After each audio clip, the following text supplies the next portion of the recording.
primeira reunião da CPI da Covid aconteceu nesta terça-feira e foi marcada por uma tentativa de obstrução dos trabalhos e ânimos exaltados. Criada pelo presidente do Senado, Rodrigo Pacheco, após determinação do Supremo Tribunal Federal, a CPI da Covid terá dois focos iniciais: apurar ações e omissões do governo Jair Bolsonaro no enfrentamento da pandemia e fiscalizar a aplicação de recursos federais enviados a estados e municípios. Será investigado pela CPI, por exemplo, o colapso em Manaus e a atuação de Eduardo Pazuello, o tratamento precoce e o kit intubação, além das vacinas e medidas de isolamento social. Dos 11 senadores titulares que compõem a CPI, 4 são considerados aliados ao Planalto, 2 fazem oposição ao presidente Bolsonaro e outros 5 atuam de forma independente. O início da sessão foi tumultuado por diversas tentativas frustradas de governistas de adiar a instalação da CPI.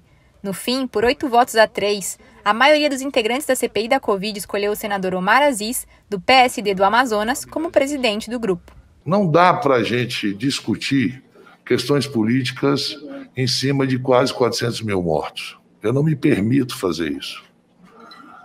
Eu não me permito porque, infelizmente, eu perdi um irmão há 50 dias.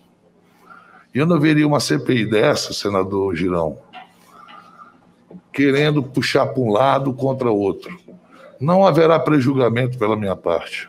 Na votação para a presidência da CPI, chamou a atenção o fato de que o senador Ciro Nogueira, presidente nacional do Progressistas, foi o único governista a votar em Omar Aziz, que tinha feito um acordo para indicar o senador Renan Calheiros como relator da CPI.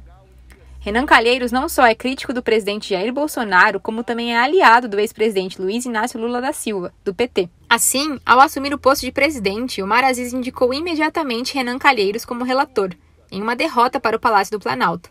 Pelo acordo firmado entre os partidos, Randolfo Rodrigues ficou com a vice-presidência. Como relator, eu me pautarei pela isenção e imparcialidade que a função impõe, independentemente de minhas valorações pessoais.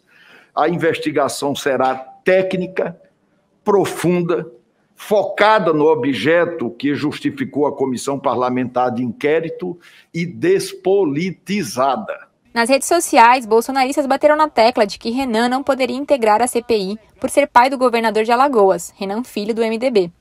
O parlamentar disse que, caso surja alguma questão envolvendo o filho na comissão, se declarará impedido. Antes da reunião de hoje, inclusive, a Justiça Federal do Distrito Federal chegou a barrar a indicação de Renan Calheiros para o cargo de relator. A ação foi apresentada pela deputada Carla Zambelli, do PSL de São Paulo, aliada de Bolsonaro, e foi derrubada nesta manhã após recurso do Senado.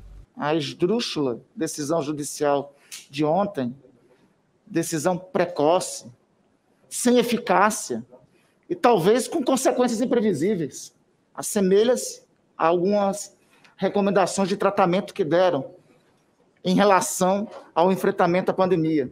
O senador Flávio Bolsonaro, por sua vez, foi o responsável pela principal defesa do governo federal. Embora não seja membro da comissão, o filho do presidente Jair Bolsonaro atacou o relator da CPI, o senador Renan Calheiros, a quem acusa de parcial, e criticou até mesmo o presidente da casa, Rodrigo Pacheco, chamado por ele de irresponsável e ingrato. Eu achava que tinha que ter um pouquinho mais de bom senso do senhor mesmo abrir mão da relatoria.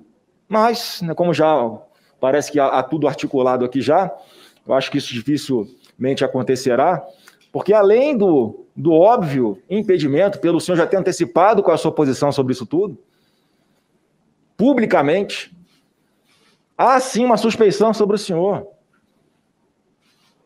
Alguém aqui vai negar, né, que na hora que a CPI for olvidar os seus esforços no repasse do governo federal aos estados, o senhor será, sim, parcial, preocupado com o que pode acontecer no estado de Alagoas? Flávio Bolsonaro também protagonizou uma discussão com a senadora Elisiane Gama, do Cidadania.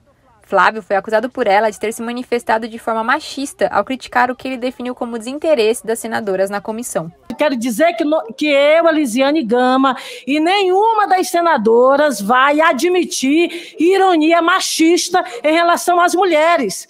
Nós estamos aqui, vamos participar ativamente e teremos o nosso protagonismo nesta casa. Instalada nesta terça-feira, a CPI da Covid já definiu o primeiro nome que irá ouvir: o ex-ministro da Saúde, Luiz Henrique Mandetta. Senadores querem saber sobre possíveis atos ou omissões do presidente Jair Bolsonaro nos primeiros meses da pandemia do novo coronavírus. Como relator da CPI, Renan Calheiros também propôs que o atual ministro da Saúde, Marcelo Queiroga, e os demais ex-ministros da pasta, Nelson Tait e Eduardo Pazuello, sejam convocados de forma cronológica. Essas convocações, porém, ainda precisam ser aprovadas pela maioria da CPI. Os senadores devem oficializar o plano de trabalho e votar um cronograma em uma nova sessão nesta quinta-feira.